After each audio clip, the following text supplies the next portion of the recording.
Hosted by you/entertainer Key8563. For about 11 years now, I, 37M, have been pretty close with, let's call him John, 38M.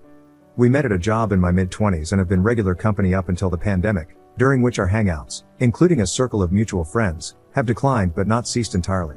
John and his partner, let's call her Jane, 36F, have been together for about 8 years now, engaged for a little under 2 years. Both have a child from previous relationships, so they have taken trips with their kids nearly every year. I've been happy to help by visiting their home, checking on things, taking care of their animals, etc., while they're gone. I've also helped them out with other projects and tasks over the years. Most recently, I picked up Jane from the airport after a work trip and got her home this past winter during a snowstorm because my vehicle could handle it. Generally, I have been present and helpful on top of our base friendship. About 5 weeks ago, I found out from a mutual friend that their wedding is coming up and that invites went out a while ago. Everyone in our circle was invited except for me. As a non-straight man, I've experienced being iced out of some of my straight friends' lives and events in ways both minor and pronounced, but this one has definitely made me think about my time and energy with people. I decided I would take the hint and begin to distance myself. 3 days ago, John texted me asking if I would be around in early to mid-August. I said I would be. John then asked if I wouldn't mind visiting, as I have before, to look after the animals and property. I replied, sorry, I can't. He called to talk about it.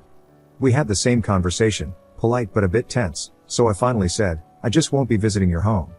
After a moment of silence, I mentioned that I was disappointed to be the only person in our group of friends not invited to his wedding, and that I can't continue helping like I have before if I'm just a background friend at this point.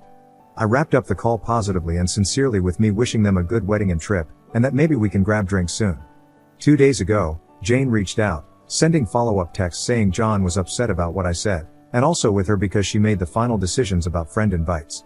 She said I was taking this the wrong way, there was limited capacity, and the others in our friend group have partners who took up space. She added that she hopes I'll change my mind and help them out because it would put John's mind at ease. I'm not entitled to the company of others or invitations to anybody's events, but am I wrong for setting my own boundaries in response to theirs?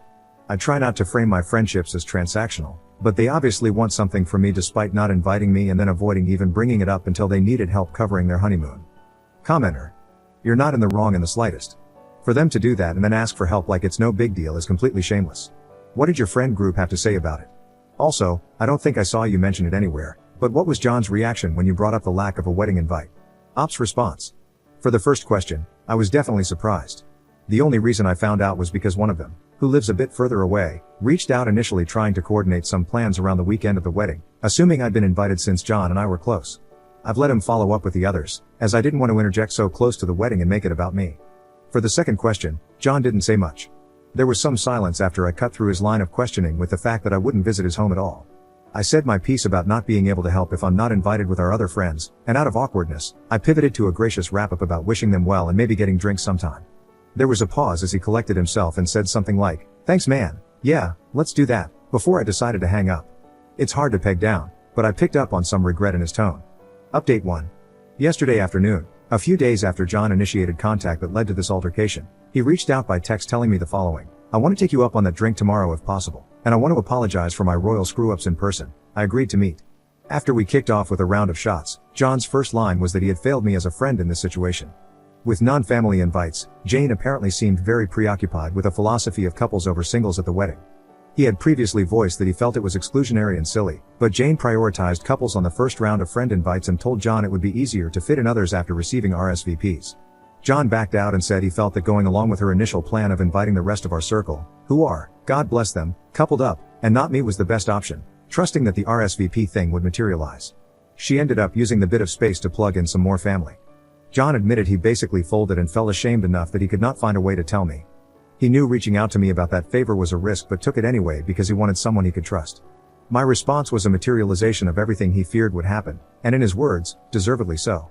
He told me a wedding should be a gathering of your family and friends who have been a part of your lives and who you want to continue being part of your lives, and that I fit that bill to him by any measure. He said I've done more for him and his family over their relationship than most of the people on the guest list, including helping with trip coverage and building their back deck with him to share meals and host events over the last 6 years. He got visibly upset and said he couldn't believe Jane even considered holding my dating status against me after I got her home safely during a snowstorm earlier this year. He admitted he should have more adamantly confronted that reasoning the instant she voiced it. He was even more pissed about Jane reaching out to me the way she did after my original phone call with him. John acknowledged that it might come off as hollow at this point, but after a few exchanges with Jane, he said there would be no more nonsense and that I would at least get a proper invite and A+1 if I wanted. They would make it work if I even desired to attend at this point. He said he is not going to try to do panic damage control but will be upfront with our circle. One person has already dropped the wedding, and another couple has said something else, according to him, about his faults, because he and Jane deserve the blowback, and he needs to earn trust back if it's at all possible. He has also made it Jane's problem to find a friend who can come out for 9 days in a row to care for the home and pets. With a smirk, he mentioned she's having a hard time securing it and may likely have to hire help.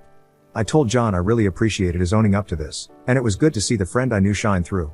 I told him that I have always valued his and Jane's friendship, so it hurt when I was excluded and not even addressed. I felt close enough to be included. I also assured him that I didn't mean to complicate his wedding.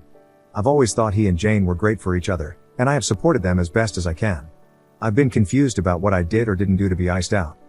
I admitted it's hard to trust Jane again if she has been weighing the validity of my presence based on my relationship status, adding humorously that it's not like I haven't been trying, and they've met some of my previous long-term partners. He said he doesn't get it either and mentioned she has at least one good friend who is single that she may have burned a bridge with as well over her wedding philosophy. I told him the friendship will be changed and informed by this, at least for a while.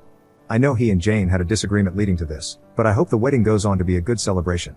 I informed him it feels best to take a pass on the invitation, but he said if there was a change of mind, up to the last minute, to let him know. He was kind and not desperate or pushy about it. John said the fault was his for not stepping up on my behalf. He apologized, stating that while he feels very lucky to have Jane in his life and thinks their marriage is a positive development, he told her this whole situation will have him questioning and second-guessing her judgment on social matters with his friends for the foreseeable future. According to him, this was quite a blow for her to hear, but she accepted it and apologized after their arguments about the subject. Before we parted ways in the parking lot, we gave each other a bro hug.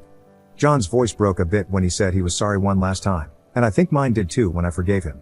It was legitimately surprising and therapeutic to have John be so frank and accountable, but it was not unlike the friend I've known for most of my adult life. It was bittersweet, a makeup but also a breakup of sorts to what was previously an unquestioned and assumed strong trust and camaraderie. Maybe we can get there again. It seems possible, and it'd be nice. I'm sitting here after weeks of big feelings, now stewing on a different shade of big boy feelings. Thanks for processing with me, Reddit. Op in the comments. A lot of people had good things across the spectrum to share with me, and I've done my best to respond without getting too consumed and neglecting other things that need to be done. I was happy for John to talk with me. Maybe commenters are right, and they see me as something different than I thought we were as friends.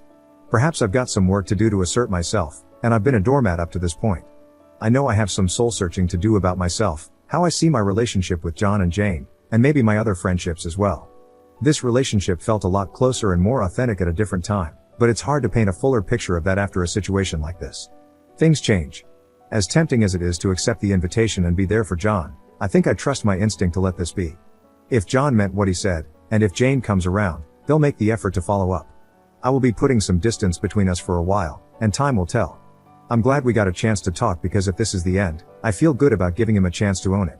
As I've gotten older, I appreciate the hard work of taking on uncomfortable stuff. I made some plans for that weekend with a couple of other friends, which I'm looking forward to. Thanks for the words and insights, Reddit.